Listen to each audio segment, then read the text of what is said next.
What if every kind gesture, every small act of thoughtfulness that you believe goes unnoticed, was actually a test?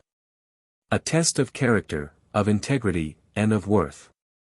Isabella Rossi, a 24-year-old waitress, was caught in a whirlwind of financial hardship and unfulfilled dreams, with kindness as the last remaining currency she had to offer. Her daily recipient was Arthur, a silent, often irritable old man who appeared at her diner every morning like clockwork, quietly slipping into a corner booth, a ghost in the bustling world.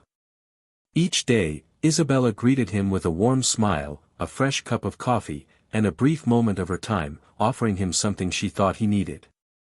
She expected nothing in return. After all, she believed he was just another lonely, invisible soul lost in the world. Little did she know, Arthur was holding a secret that could change her life forever, a secret worth more than she could ever imagine. Then one fateful Tuesday, everything changed. The familiar sound of the diner's door opening, signaling Arthur's arrival, didn't come. Instead, a different group stepped in, sending a ripple of confusion through the room. It wasn't Arthur. It was his lawyers, accompanied by 4 imposing bodyguards, their faces unreadable, their presence heavy with purpose.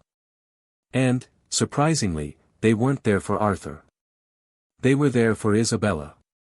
For Isabella, the bell above the door of the Morning Glory diner was a constant companion, the soundtrack to her daily life. It wasn't a cheerful jingle or a welcome sound. It was a tired, metallic chime that marked the arrival of another customer, another plate to serve, another coffee to refill, and another chance to scrape together enough for the day's tips.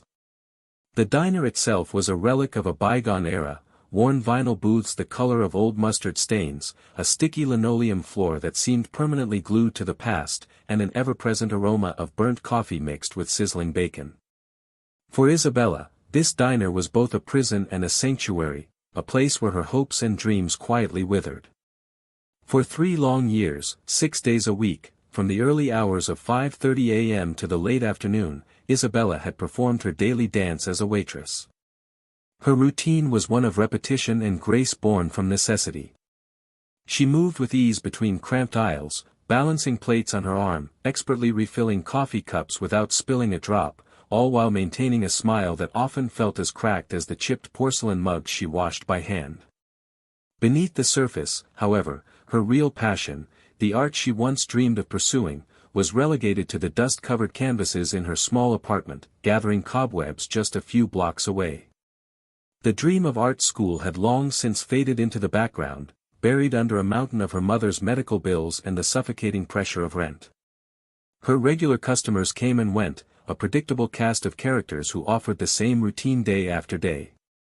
There was Frank, the grizzled construction foreman who buried his nose in the sports section, always leaving exactly $1 in tips, no matter the size of the bill. There were the 2 gossipy secretaries from the law office down the street who spent hours dissecting their boss's latest romantic escapades over wilted salads. And then there was Arthur. Arthur wasn't just another regular customer, he was something else. He was a fixture in the diner, as much a part of its faded charm as the neon sign out front. Every morning, at precisely 7:15 a.m., he would shuffle through the heavy glass door and make his way to booth 4, the one tucked away in the back corner near the window.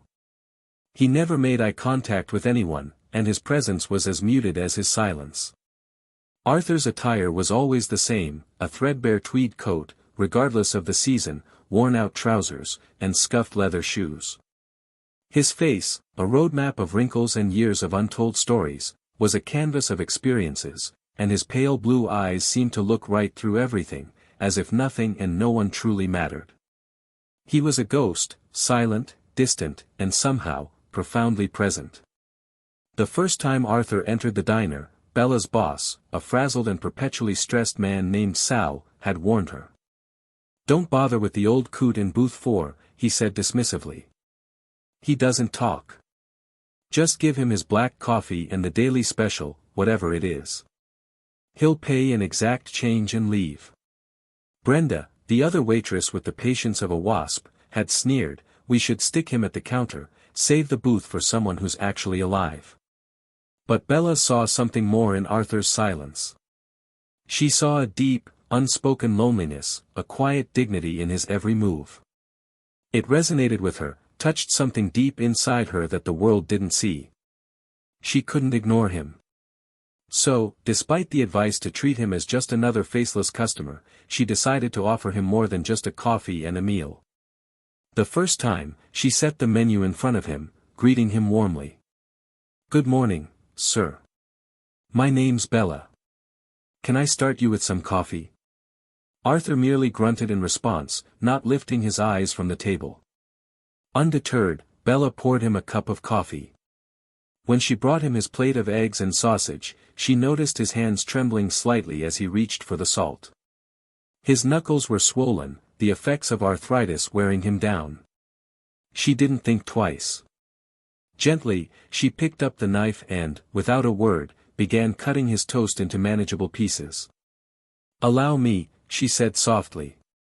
For the first time, Arthur's eyes met hers, pale, watery blue eyes that held a flicker of surprise, maybe even gratitude. He gave her a short nod before returning his gaze to his food. It was a small, almost imperceptible moment, but to Bella, it felt like a victory.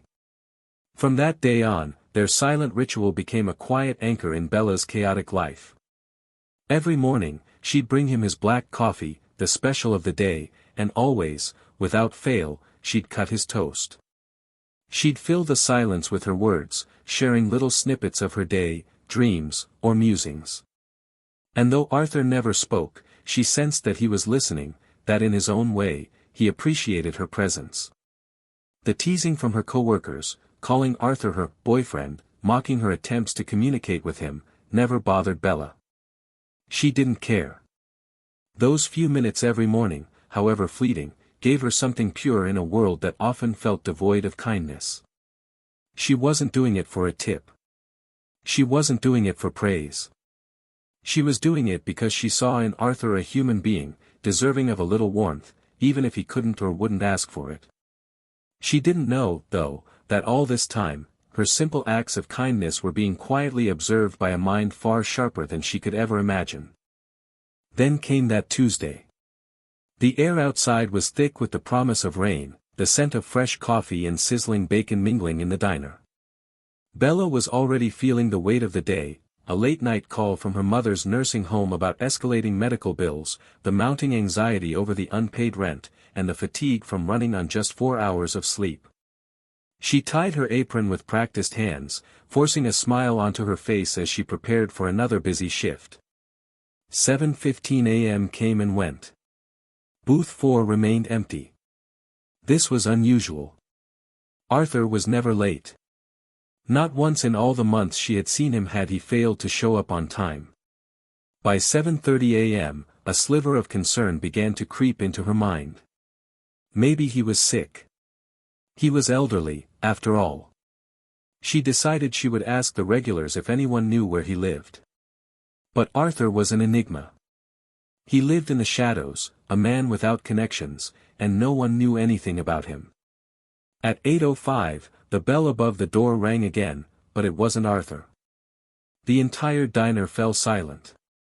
Even the sizzle from the grill seemed to fade. For men, all built like brick walls and dressed in flawless black suits with earpieces, entered with a quiet authority that felt out of place in the worn diner. 2 men flanked the door, their eyes scanning the room with cold precision. The other 2 stepped aside as a 5th man entered. This man was different from the others. He was older, in his late 60s, with silver hair swept back from his high forehead. His sharp features were softened by the experience of a life well lived, but there was no mistaking the intelligence in his eyes. His tailored charcoal gray suit was the kind of expensive that Bella would never have dreamed of owning. In his hand, he carried a leather briefcase that looked brand new. He surveyed the room with mild distaste and purposeful focus. It was clear he wasn't there for coffee or eggs. "Can I help you?" Sal asked, his voice noticeably more uncertain than usual as he wiped his hands on his apron. The man's eyes shifted to Sal, then slowly scanned the diner. "I'm here to speak with Isabella Rossi," he said, his voice smooth, precise, and tinged with something that sent a shiver down Bella's spine. This was it. Her life was about to change. The man in the charcoal suit paid no attention to Sal's question. His gaze swept across the diner with a sharpness that made the air in the room feel thick and heavy. It landed on Bella, who was still frozen near the coffee machine, the pot still gripped tightly in her hand. His steps were measured, precise, the sound of his polished Italian shoes cutting through the otherwise muffled noise of the diner. The air felt suddenly still as he walked towards her, the bodyguards trailing just behind him, their presence almost suffocating. "Are you Ms. Isabella Rossi?" he asked, his voice calm, deep, and imbued with an authority that made it impossible to ignore. Bella's heart skipped a beat, hammering against her chest as a cold, uneasy chill crept over her. She could only nod, her mouth too dry to form words. What was going on? Was she in trouble? Did she unknowingly witness something? Was this somehow related to her mother's medical bills? Her mind raced with 1,000 possibilities, none of which seemed to make any sense. The man stopped in front of her, taking a moment to appraise her with a look that seemed to pierce straight through her. "My name is Marcus Davies," he continued, his gaze unwavering. "I am a senior partner at Sterling, Cromwell, and Davies. I was the personal attorney for Sir Arthur Pendleton." The name hung in the air, heavy and unfamiliar, but with a weight that Bella couldn't quite place. Pendleton. The name had a certain gravitas to it, formal, important. Bella's mind took a moment to make the connection. Arthur. It was him. Arthur Pendleton. The quiet, grumpy old man who sat in booth 4 every morning. "Arthur," she whispered under her breath, her voice small and uncertain. "Is he okay?" she asked, the words tumbling out before she could stop them. "He didn't come in this morning." Marcus Davies's expression softened just a fraction. "Mr. Pendleton passed away peacefully in his sleep late last night," he replied, the words spoken with the cold detachment of a professional who had delivered such news countless times. The coffee pot in Bella's hand suddenly felt like it weighed a ton.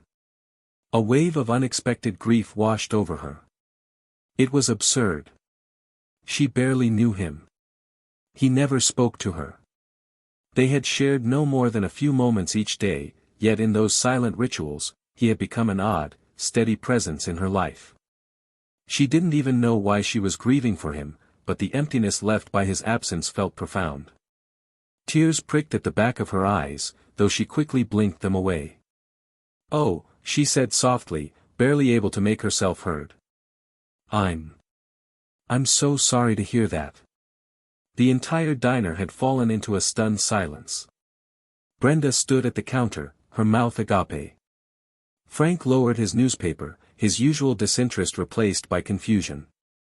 Everyone was watching, yet no one seemed to fully understand the gravity of the situation.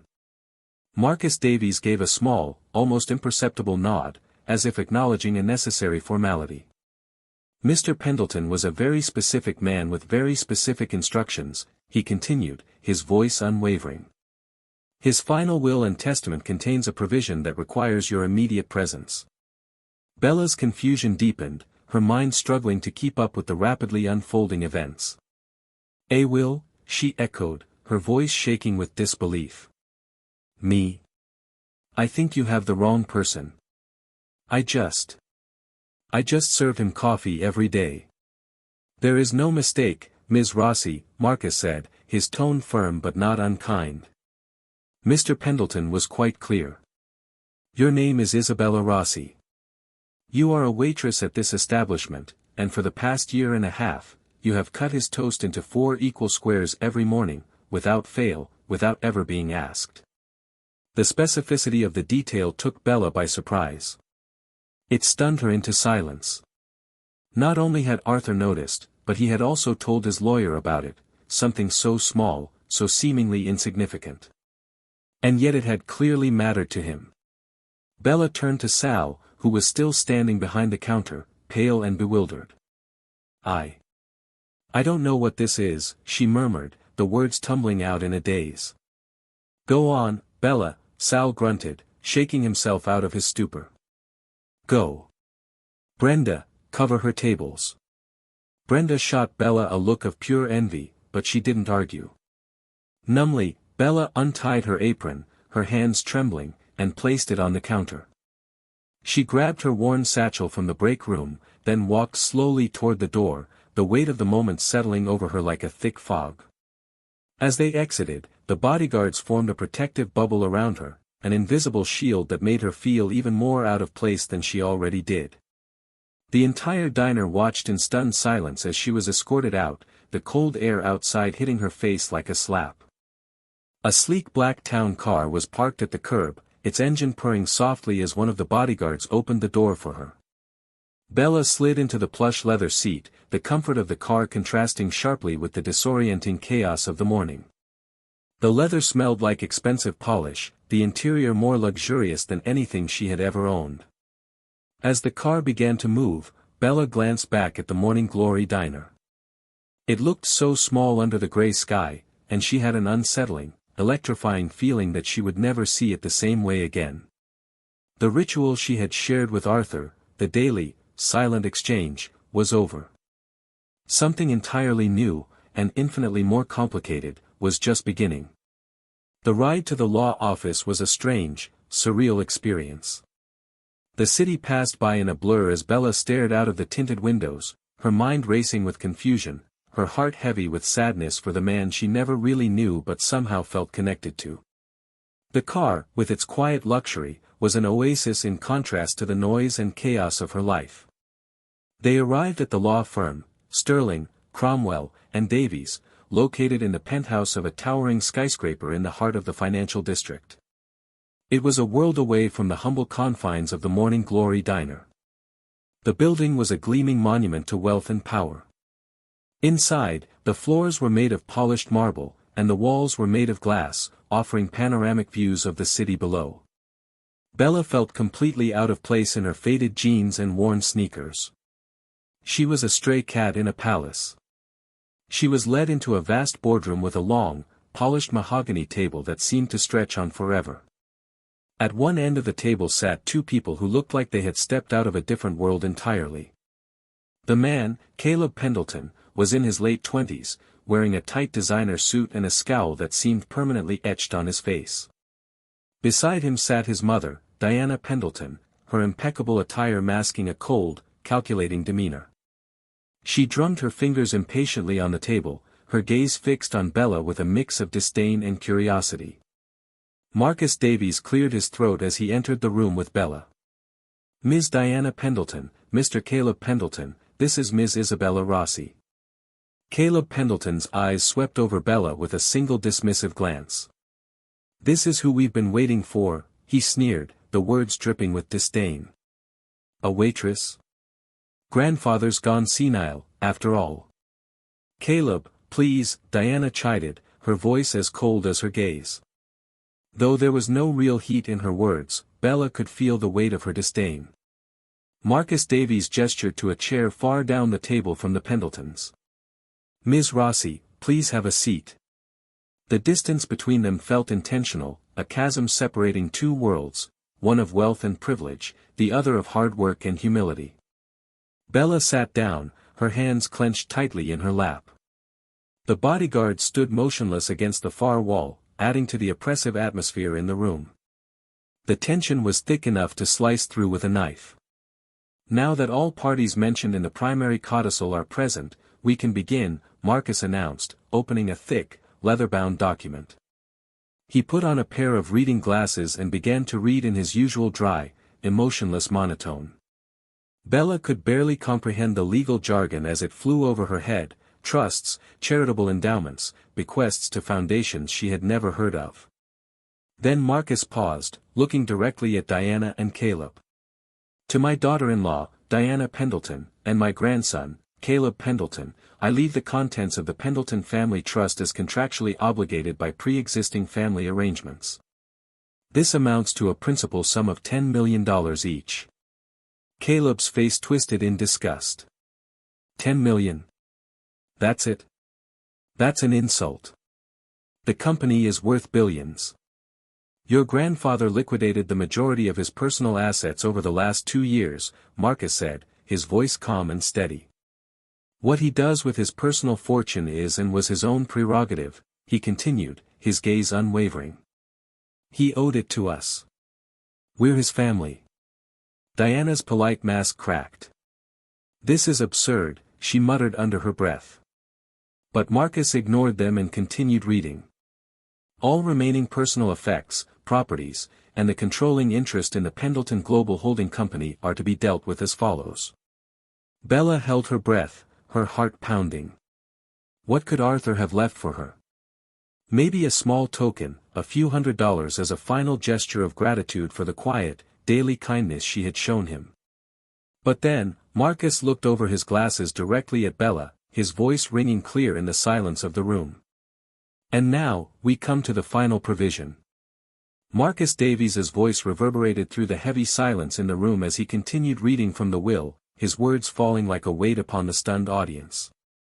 To Ms. Isabella Rossi, the young woman at the Morning Glory diner, who showed an old man kindness when she had no reason to, who treated him with dignity when others saw only a nuisance, and who, without fail, cut his toast because she noticed his hands trembled. Bella's eyes welled up as the realization of what was happening slowly crept in. Arthur had noticed everything. His quiet gestures, his silent gratitude, had all been seen. And now, in his final act, he was returning the kindness, more generously than Bella could have ever imagined. To Ms. Rossi, Davies continued, his tone unwavering, I leave a legacy of kindness returned. First, I bequeath to her the sum of $250,000, to be transferred to her account immediately to ease her burdens as she once eased mine. Bella's breath caught in her throat, her heart stopping for a beat. $250,000. The numbers seemed to spin in her head. It was more money than she had ever thought possible. More than she had ever dreamed of. It was the answer to every prayer she had whispered in desperation, the money to pay for her mother's care, to wipe away years of crushing debt, to give her a future. What? Caleb's voice cracked through the air, loud and filled with disbelief. He leaped to his feet, his face flushed with anger. He's giving $250,000 to a hash slinger. He scoffed loudly. We'll contest this. This is insane. His words echoed in the stillness of the room. The Pendleton family, visibly unraveling in front of her, could barely contain their outrage. Please, Mr. Pendleton, sit down, Marcus Davies said, his voice dropping to an icy calm, making it clear that the show of temper would not be tolerated. Caleb glared at him but slowly sat back down, his fury still radiating from every inch of him. Davies adjusted his glasses, letting the tension hang in the air for just a moment longer. Then he continued reading, unfazed by the uproar.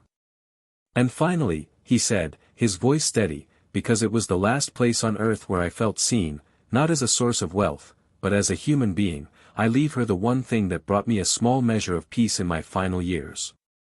I bequeath to Ms. Isabella Rossi, in its entirety, the property and business known as the Morning Glory Diner, located at 152nd Street in Elm, which I purchased 6 months ago through a subsidiary company. The words hung in the air like a thunderclap.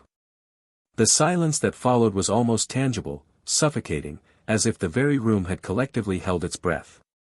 Bella could barely comprehend what she was hearing. The diner. Arthur had bought the diner for her. It was all so unreal. Her mind spun, trying to grasp the enormity of the situation. Arthur had left her the diner that had been her prison, her sanctuary, her home for so long. Then Caleb's laughter broke the silence. But it wasn't the kind of laugh one expects. It was sharp, bitter, and completely devoid of any humor. The diner, he sneered, his voice dripping with contempt. He leaves her a greasy spoon. Oh, that's rich. After all that build-up, he leaves the waitress her own cage. He scoffed again, shaking his head in disbelief.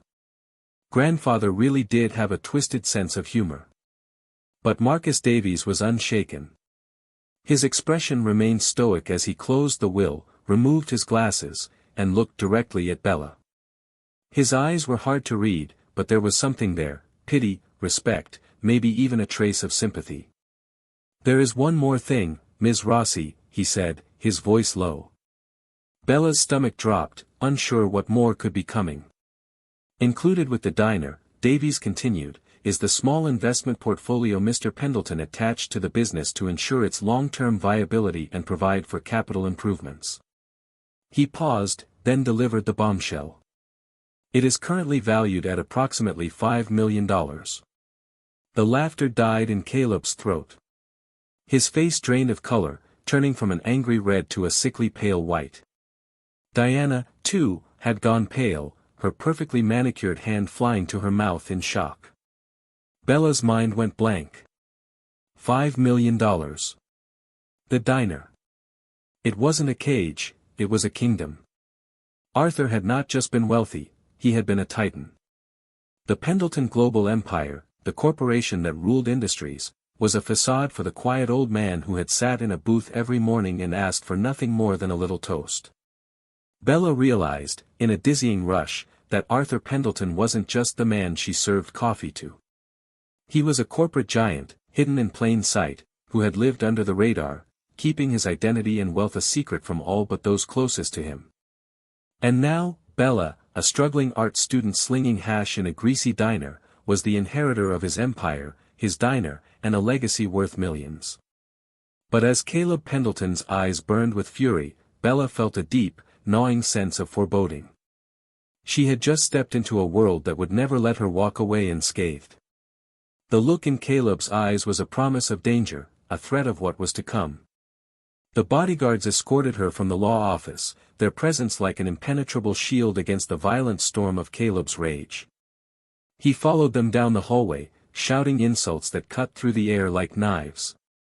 "This isn't over, you little gold digger," he spat.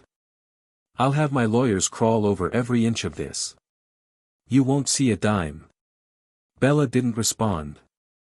Her mind was a fog, numbed by the shock of it all. $5 million. The diner.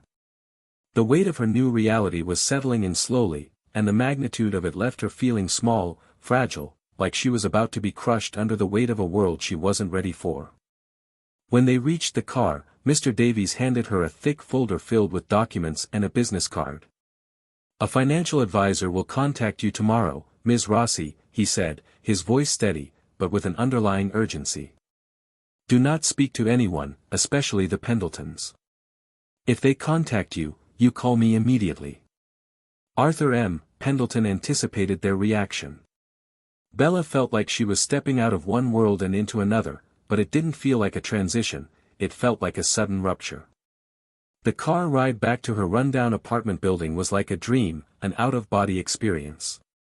The contrast was almost too much to process. In one moment, she had been sitting in the penthouse of a high-rise, surrounded by the trappings of unimaginable wealth. In the next, she was climbing the creaky stairs of her tiny, modest apartment. She unlocked the door, her heart still racing, and stepped inside. The empty canvases, the unused easel, it all felt so distant now. She clutched the folder to her chest like a lifeline. The first thing she did was call her mother's care facility. With trembling hands, she spoke to the financial administrator and paid off the entire outstanding balance. She prepaid for the next 2 years of her mother's care, requesting the best private room, the best possible care.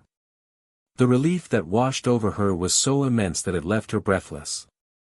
She collapsed to the floor, tears streaming down her face, not from sadness, but from the overwhelming sense of release, of a burden finally lifted. The next morning, Bella didn't go to the diner. She couldn't. How could she? What would she say? Instead, she took the cashier's check for $250,000 that Mr. Davies had prepared for her and went to the bank, unsure of what her future would hold, but knowing, with a deep certainty, that everything had changed forever. The bank manager, who had always greeted Bella with polite indifference, now ushered her into his private office with an unsettling eagerness. His demeanor had shifted dramatically, as though he had suddenly realized that she was someone worth noticing. By the afternoon, Bella could already sense the world around her shifting. She knew, deep down, that she couldn't stay in hiding forever. She had to face them, the people who had been a part of her life for so long, the ones who would now be a part of a world she could hardly comprehend. Taking a deep breath, she forced herself to walk the familiar blocks to the Morning Glory diner. It was the middle of the lunch rush, the busiest time of the day, and as she approached, she saw through the window the familiar chaos inside: Brenda, always hassled, weaving between tables, and Sal, hunched over the grill, his face slick with sweat. She pushed open the door. The little bell above it chimed. Immediately, every head turned. Conversations halted. Sal looked up from the grill, spatula frozen midair. Brenda, tray of burgers in hand, stopped in her tracks. They all knew. Frank had seen the lawyer's arrival, and that gossip had spread like wildfire. Bella? Sal's voice was uncertain, almost hesitant. She offered him a steady smile as she walked up to the counter. "Hi, Sal," she said, her voice remarkably calm, a stark contrast to the storm that had been swirling inside her. I guess you've heard." "Heard you came into some money," Brenda said, dropping her tray on the counter with a thud. There was a sharp, unmistakable edge to her voice, envy, resentment, maybe even a hint of bitterness. "You decided you're too good to show up for your shift, huh?" Brenda added, eyes narrowed, the accusation clear. Sal, trying to maintain some semblance of control, warned, "No, it's okay, Bella." She looked from Sal to Brenda, then to the others, who were all watching from the kitchen, unable to hide their curiosity. These were the people who had been a constant in her life, her co-workers, her family in a sense. But now, she felt a vast distance between them. "It's true," Bella said, her voice taking on a more serious tone. "Arthur. Mr. Pendleton. He left me some money. And he left me the diner." A collective gasp went through the staff. Sal's spatula clattered to the grill with a loud clang. "He what?" Sal sputtered, his face draining of color. "I own this diner," Bella continued, the words sinking in slowly. "I've owned it for 30 years. The shock hung in the air like a thick fog. Bella could feel the weight of the moment, the realization settling on her shoulders. This was the part Mr. Davies had warned her about. The part that would change everything. Opening the folder she had clutched in her hand, Bella pulled out a document, the reality of it now fully hitting her. "According to this, Sal, you sold the diner 6 months ago to a company called AP Holdings. You've been operating as a salaried manager since then." Sal stared at the paper, his face ashen. He was visibly shaken. "AP Holdings. They offered me a fortune," he muttered, his voice barely audible. "More than this place was worth. I thought it was some big real estate developer, someone who was going to tear it down. I never thought." His voice trailed off, the absurdity of the situation finally sinking in. He sank onto a stool, looking utterly defeated. "So I've been working for the old man all this time, and now I work for you." The irony of it all hit everyone at once. Isabella Rossi, the quiet waitress who had always been at the mercy of shifts, tips, and her debts, was now the owner. Brenda let out a bitter laugh. "Well, isn't this a fairy tale?" she scoffed. "So what now, boss? Are you going to fire us all and hire your friends?" Her words dripped with challenge, and the room felt as though it was on the edge of something far more dangerous. This was her test, the first real one, with everyone's eyes on her. She could feel the resentment, the disbelief, the uncertainty in the air. She was no longer one of them. She had crossed over to the other side. Bella took a deep breath, pushing aside her own shock and fear. She thought of Arthur, of his quiet dignity, the way he had trusted her with something so precious. What would he have wanted her to do? "No one's getting fired," Bella said, surprising even herself with the firmness in her voice. "Nothing's changing right now, Sal. You're the best grill cook in the city. Brenda, you can handle a 6-table rush without breaking a sweat." She paused, looking at the others, some still skeptical, others watching her closely. This place runs because of you. I don't know the first thing about running a business, Bella admitted, her honesty cutting through the tension in the room. I'm going to need your help. Sal looked up, a glimmer of hope in his eyes. The heaviness in the room seemed to lift, but not completely. Brenda, on the other hand, still wasn't convinced. So what's your big plan? Brenda challenged, her arms crossed. Are you going to start serving champagne and caviar? No, Bella said, a small smile finally tugging at her lips. But I am going to buy a new coffee machine and a knife sharpener. And we're going to fix the air conditioning. The room seemed to breathe again. Some of the tension eased, and a few of the kitchen staff chuckled softly. These were the small miseries they had dealt with for years, and to hear them finally acknowledged felt like a small victory. Just then, the bell above the door chimed again. A man in a messenger uniform stood in the doorway, holding out a package. Package for Isabella Rossi, he said. Bella was momentarily taken aback, her mind still swirling with the chaos of the last few hours. She signed for the package, then opened it carefully. Inside, nestled in velvet, was an elegant brass key and a handwritten note on heavy, cream-colored stationery. Her fingers trembled as she read the shaky, but clear handwriting. My dear Isabella, the note began. If you are reading this, then the world knows my secret, and you have received my gift. The money is for your freedom. The diner is for your heart. This key is for your future. It opens my private study. Marcus knows where. Go there. Understand why an old man's final request, a key. A secret study. Bella's mind raced as she finished reading. This inheritance wasn't just money and property. It was a mystery. And as she looked around at the resentful faces of her new employees, as well as Caleb Pendleton's venomous threats still echoing in her mind, Bella realized that to truly claim her new life, she would have to solve it. The address Mr. Davies had given her for Arthur's private residence was on Park Avenue. It was one of those pre-war limestone buildings, the kind that had a canopied entrance and a doorman who looked like a retired general. Bella felt a fresh wave of intimidation as the taxi pulled up. She was wearing the nicest clothes she owned, a simple black dress from a thrift store, but she still felt completely out of place. Mr. Davies was waiting for her in the lobby, his expression somber. He hasn't allowed anyone into his personal apartment in over a decade, he said softly as they ascended in the wood-paneled elevator. Not even his family.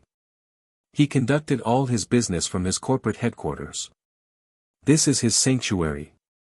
When the elevator doors opened, Bella stepped out into a vast space that took her breath away.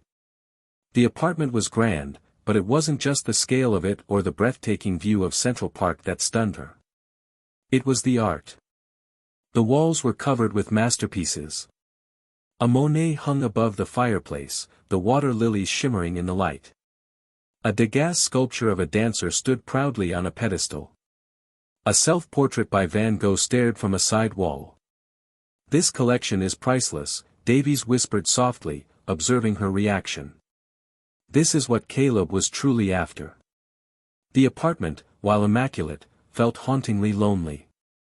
There were no family photos, no personal touches, just priceless art and sterile, elegant furniture. It felt more like a gilded cage than a home. The study is this way, Marcus Davies said, leading her down a long hallway to a heavy oak door. He gave me a sealed envelope with a key for myself, with instructions to open it only upon his death. To grant you access. Bella's hand trembled as she inserted the brass key Arthur had left her into the lock.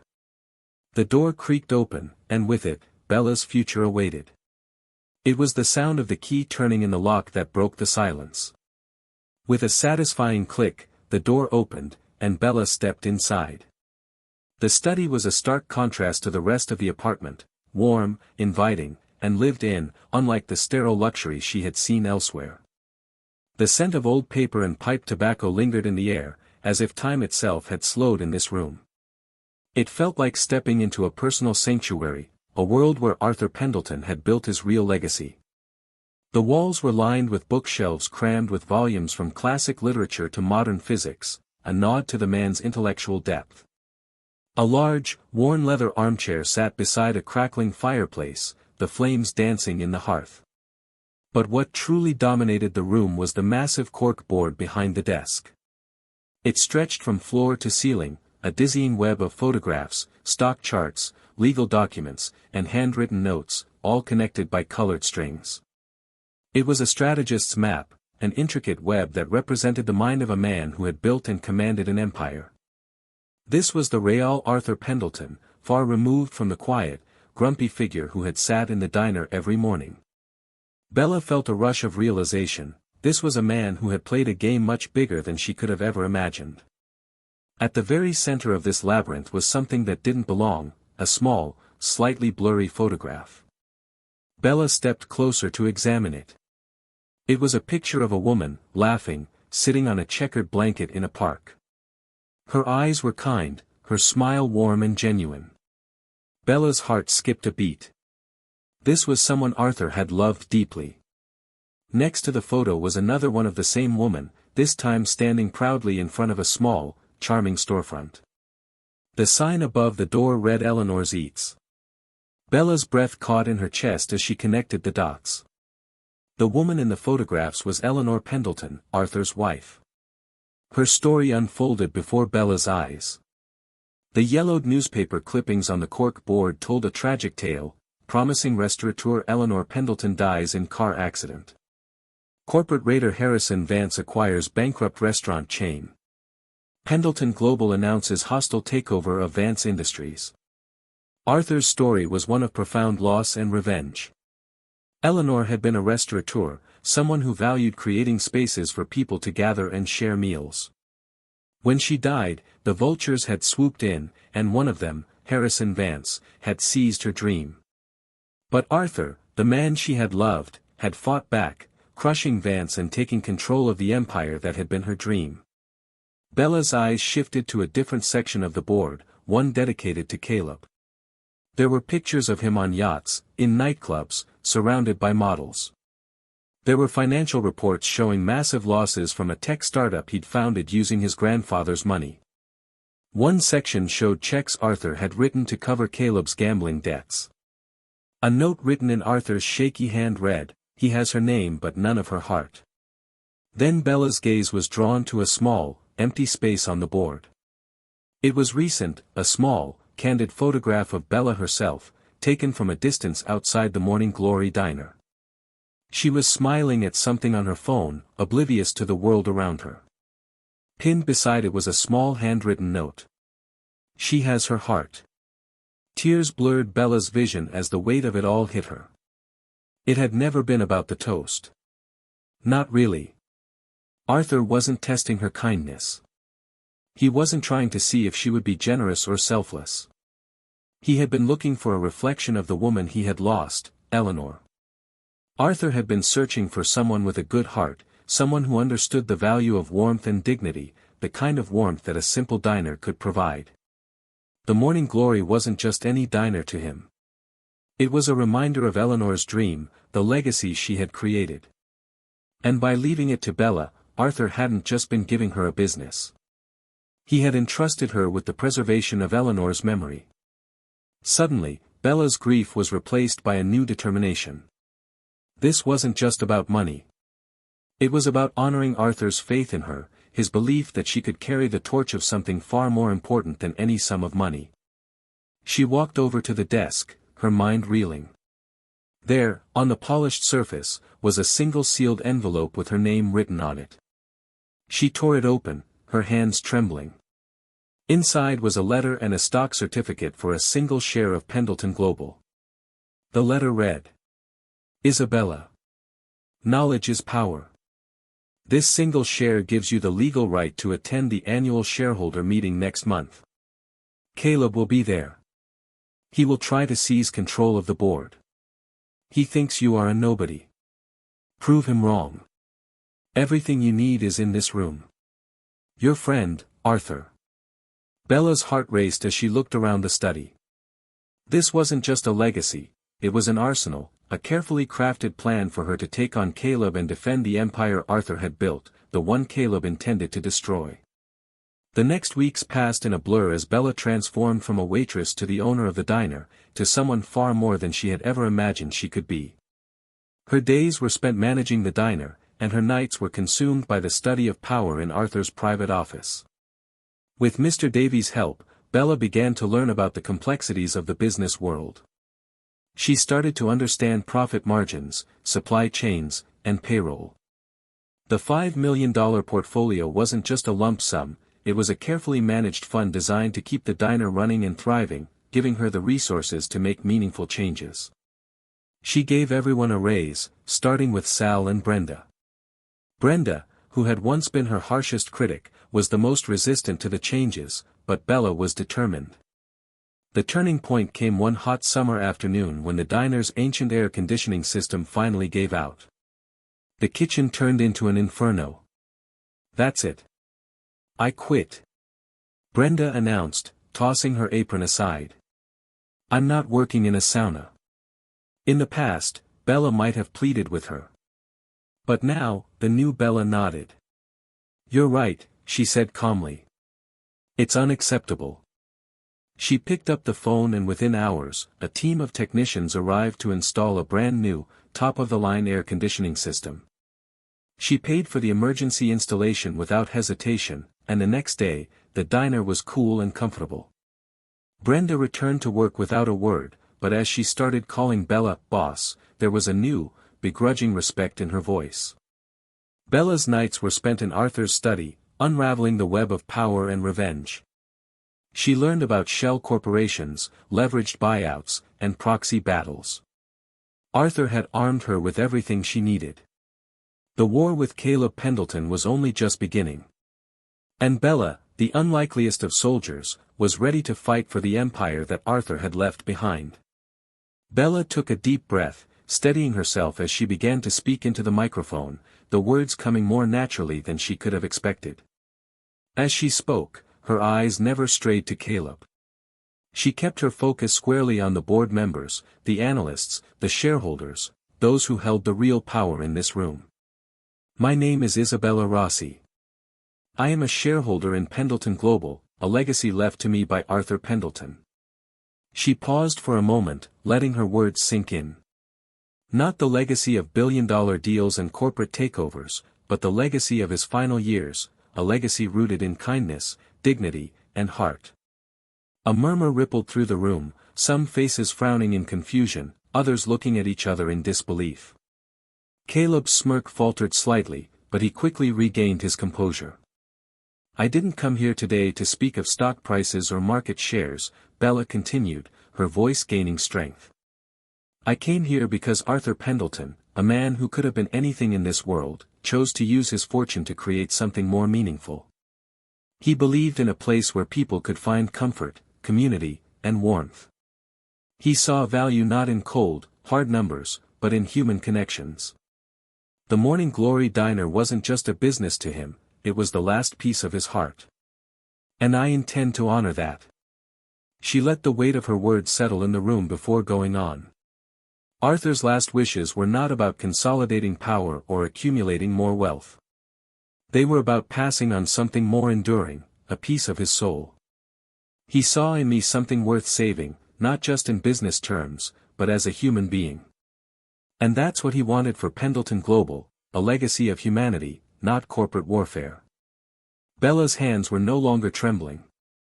She felt the power of her conviction, the truth of what she was saying fueling her courage. She had never thought she'd find herself in a position like this, standing before some of the most powerful figures in the room, but here she was.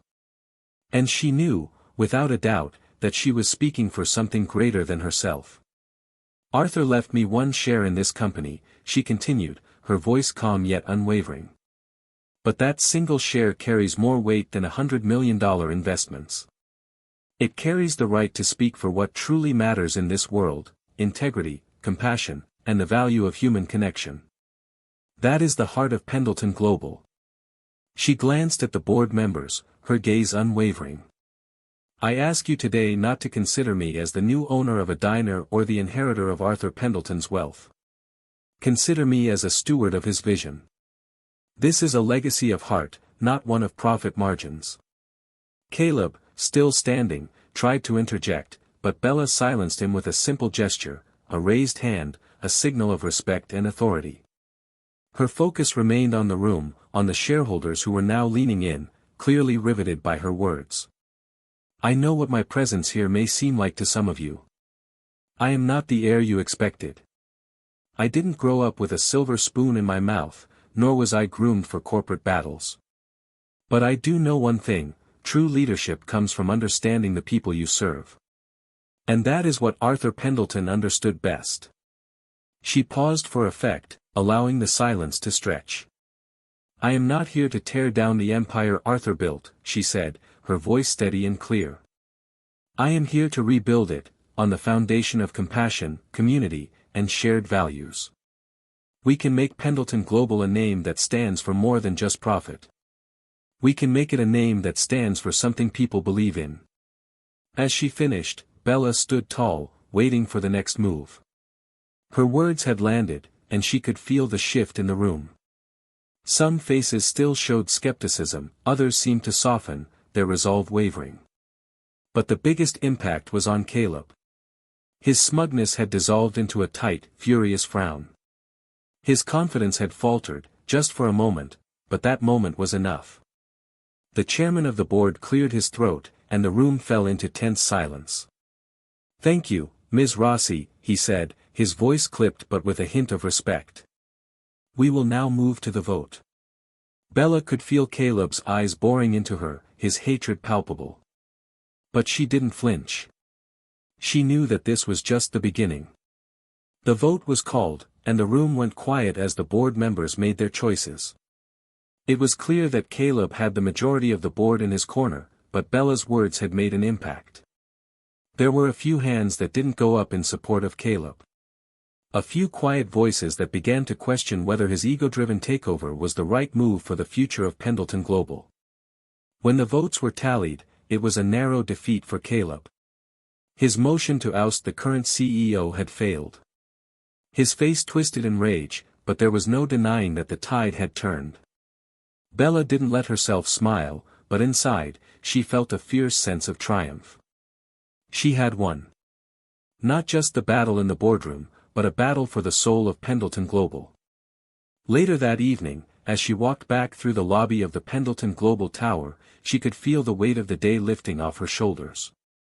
The bodyguards flanked her as usual, but now, they weren't just guarding her from threats, they were protecting a future she had carved out for herself, and for Arthur's legacy.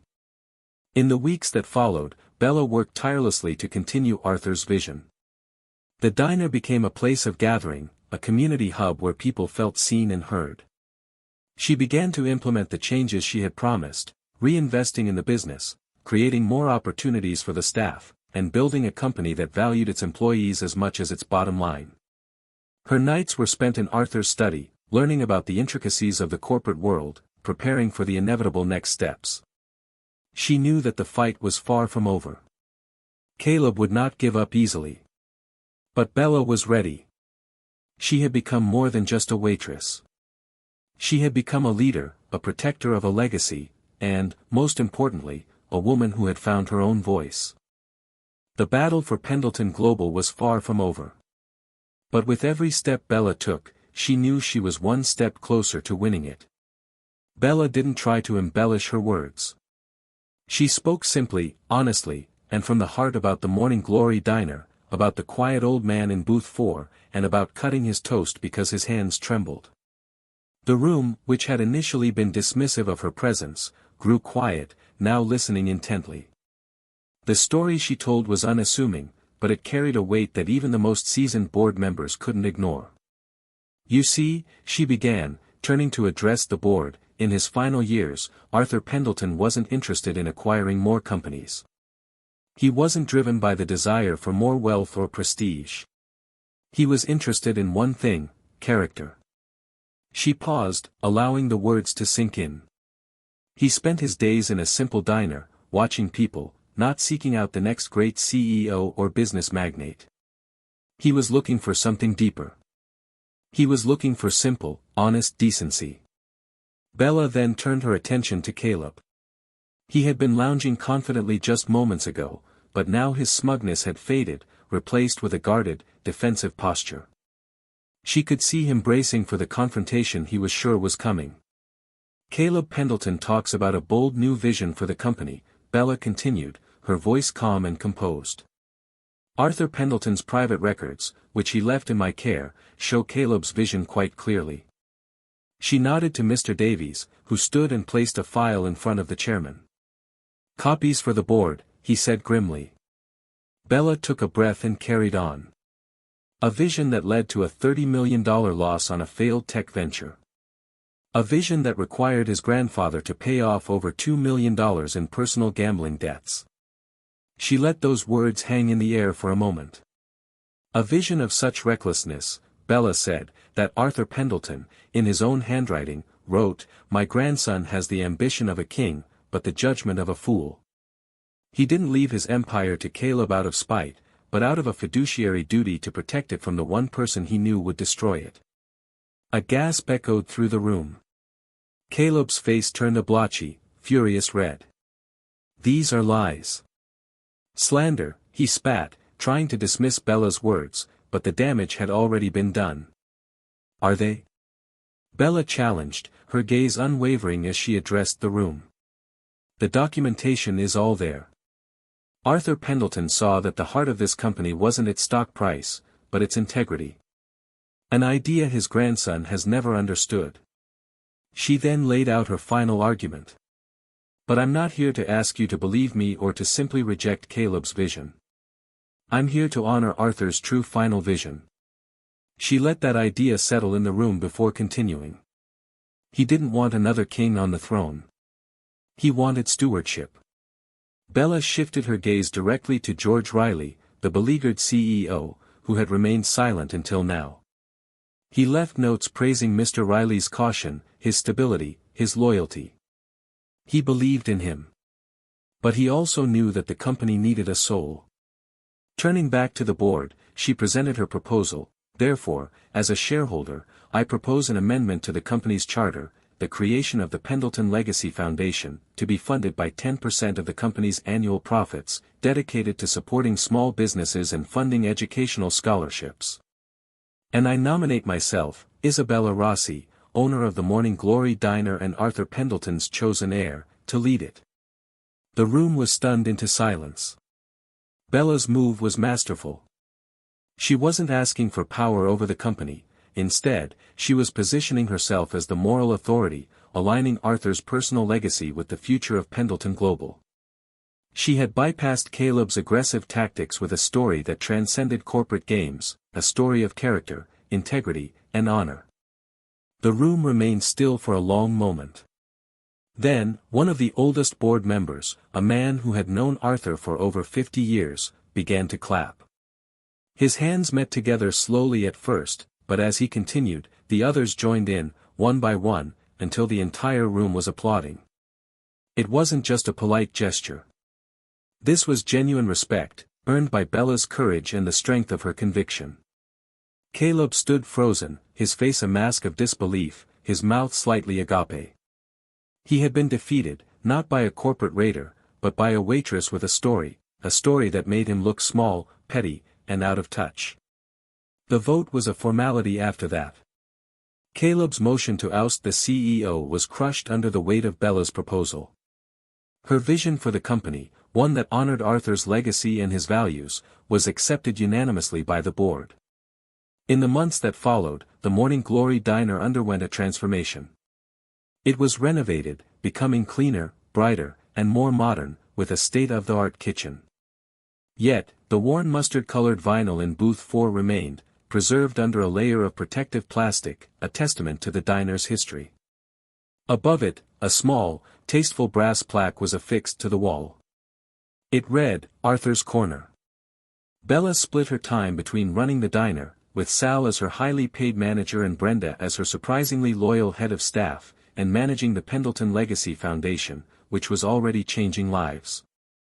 The foundation was funded by the 10% of Pendleton Global's annual profits, and it quickly began supporting small businesses and providing scholarships to students in need.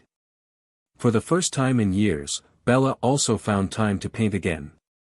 Her canvases, once dusty and forgotten, were now filled with vibrant colors, expressions of a life she had finally begun to build for herself, a life where she could balance her old dreams and her new reality, a life that was shaped by both art and commerce, kindness and power. She had honored Arthur's legacy. And in doing so, she had finally begun to build her own. Isabella's story is a powerful reminder that the greatest investments we can make aren't always financial. Sometimes, the most significant investments are in the people around us, in the relationships we build, and in the values we uphold. Arthur Pendleton, with all his wealth and power, died searching for something money could never buy: genuine human connection. He found it in a humble diner, in the hands of a waitress who chose kindness over indifference, compassion over convenience. Bella didn't just inherit a fortune. She inherited a responsibility to prove that true wealth isn't about what you have, but what you do with it. Her story asks us all a question: who are the silent Arthurs in our lives? And do we have the grace to notice them? She had honored Arthur's legacy. And in doing so, she had finally begun to build her own. Isabella's story is a powerful reminder that the greatest investments we can make aren't always financial. Sometimes, the most significant investments are in the people around us, in the relationships we build, and in the values we uphold. Arthur Pendleton, with all his wealth and power, died searching for something money could never buy: genuine human connection. He found it in a humble diner, in the hands of a waitress who chose kindness over indifference, compassion over convenience. Bella didn't just inherit a fortune. She inherited a responsibility to prove that true wealth isn't about what you have, but what you do with it. Her story asks us all a question: who are the silent Arthurs in our lives? And do we have the grace to notice them? If this story of unexpected kindness and hidden strength touched your heart, please take a moment to hit that like button to help us share it with more people. Let us know in the comments what you would have done in Bella's shoes, and don't forget to share this video and subscribe to the channel for more unforgettable real-life stories that prove that the most extraordinary things can happen to ordinary people. Thank you for listening.